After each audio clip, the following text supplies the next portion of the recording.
guys. So ngayong araw na to ay 36 weeks ko na or 9 months pregnant na ako. So anytime this month or by next month, first week next month, lalabas na si baby at sobrang excited na nga kami. Sobrang akong grateful kay God kasi sa inter-pregnancy ko, binigyan niya ako ng kalakasan ng loob, tatag ng loob na makaya ko to. Araw-araw na binigyan ni Lord. Nandun yung mga challenges, mga hardships. Talaga naman nakakatuwa kasi nalabanan ko lahat, nakaya ko. Kahit sobrang hirap. Grabe. Palagi ko nga pinag-pray to Lord na sana maging normal, safe and healthy si baby. Parehas kami. Kasi kailangan ako ni baby. Kailangan ako ni Kuya Hobby. Kailangan niya ng mas malakas at strong na mami. Diba? Hindi tayo pwede maging mahina para sa kanila amidst ng mga situation, difficulties na nangyayari sa buhay natin. Yung hindi mo ina-expect na akala mo hindi mo kaya, pero nakakaya mo pala. Marami tayong challenges sa buhay kasi di naman tayo perfect. May mga pagkakamali din tayo, may mga pagkukulang din tayo. Pero pag lumapit tayo kay God, through God, nilalapit natin lahat ng situation. Alam natin na magagawa natin yung tama. Diba? Grabe guys, sobrang grateful ko talaga kasi 5 months pa nga lang yung tiyan ko. Yun nga, ilang beses ko na nga rin yan na share dito na 5 months pa lang yung tiyan ko, nagkaroon ako ng complication agad sa pregnancy ko.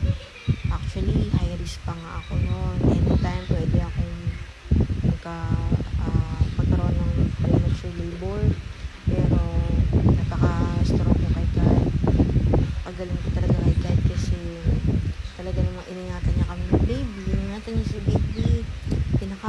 Pinatatagyan ng maigi si baby, diba? Talaga naman nakakatuwa kasi na-reach ko nga itong 36 weeks, 9 months na safe siya based sa mga OPs ko. Yun. Tapos kahit na ako may complication, 5 months pa lang, yun after a month na nangyari situation na yun, kailangan kong bumawi kasi kailangan na ako ng anak ko, yung panganay ko, kahit na nandiyan yung magulang ko, na mother ko, na umaalalay sa akin, hindi naman pwedeng sa kanya lahat, kailangan kumilos din ako. So, thankful ko talaga kay God kasi nandiyan siya para alalayan ako. Yung kahit alam mo, araw-araw, nararamdam mo na parang may malalaglag sa private part mo. Yung akala mo hindi mo kaya kasi sobrang nahihirap. Kaysa sa first pregnancy ko, sobrang sensitive. Siguro dahil nga may purpose si God kay baby. Diba? Yun na nga lang din yung iniisip ko. Kaya siguro binigay niya ni Lord. Inayaan ako ni Lord na kayanan yung situation na to. Kasi blessing nga si baby sa akin na napaka-miracle. Kasi akala ko nga nun kung ano na yung mangyayari sa kanya. Pero sobrang kapit din talaga ni baby, parang kuya niya. As in, parehas lang naman din sila ng pinagdaanan ko noon. Pero mas risky nga ito, mas sensitive si baby. Unlike before kay kuya ko sa panganay ko, na kahit hanggang 8 months ako noon, nag-work pa ako. Kasi nga, kailangan ko nga ng panggastos, bangkang pangailangan sa pagbubuntis ko. At talaga namang sinecure ni Lord na safe at healthy yung baby ko. Sana ganun nga din pinag-pray ko ngayon sa second baby ko na ibigay ni Lord, bigay na sa akin ni Lord yun. Kailangan ko sila. Kailangan ko yung safety protection nila ang dalawa. Especially sa second baby ko kasi ang dami ko talaga sa kanya struggles. At alam ko naman na magdahilan ng lahat ng yan at napaka-blessing niya kasi binigay siya ni Lord sa akin. Iba na talaga kapag naging nanay ka, nag-iba yung mindset mo sa buhay, magiging matured ka, mas magiging responsible ka, mas magiging understanding ka. Depende na lang talaga yung sa paligid mo kung may understanding din sila sa'yo at may support, diba? Sobrang kong tinis ni Lord sa sitwasyon na to. Tinis na rin yung mga tao nasa paligid ko sa ganitong sitwasyon ko.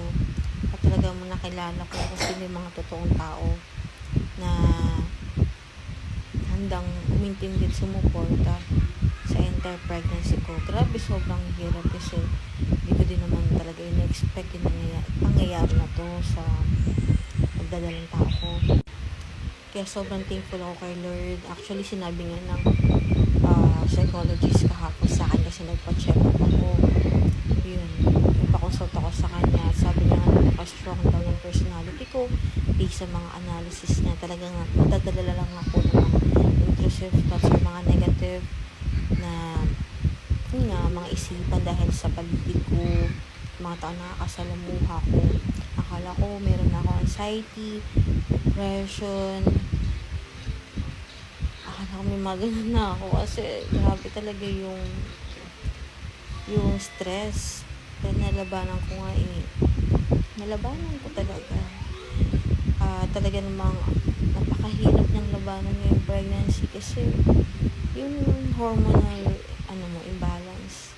Grabe yung niya, yung pasok mo sa sarili mo. Kaya talaga kailangan may prayers. Nilabanan ko talaga parate until now. Kaya prayers lang talaga ako sa sitwasyon ko na to. Para kay baby at para kay kuya. Panalo pa rin talaga sa isang difficult situation yung tao na hindi sumuko amid sa mga pangyayari, yung understanding at supportive sa lahat ng pangyayari sa buhay mo, sa sarili mo, yung hindi ka nagpadala sa lahat ng struggles at pinili mong ilapit kay Lord, labanan ito, at mas pinili mong maging positive sa buhay. Kaya ayun guys, sobrang thankful ako and thank you sa lahat ng mga nakinig sa aking video, sa aking confession, dahil dito ko lang din naman na ilalabas yung mga sa loobin ko, yun nga, sa aking pregnancy journey. Thank you so much talaga dahil sa inyo lahat. Bye!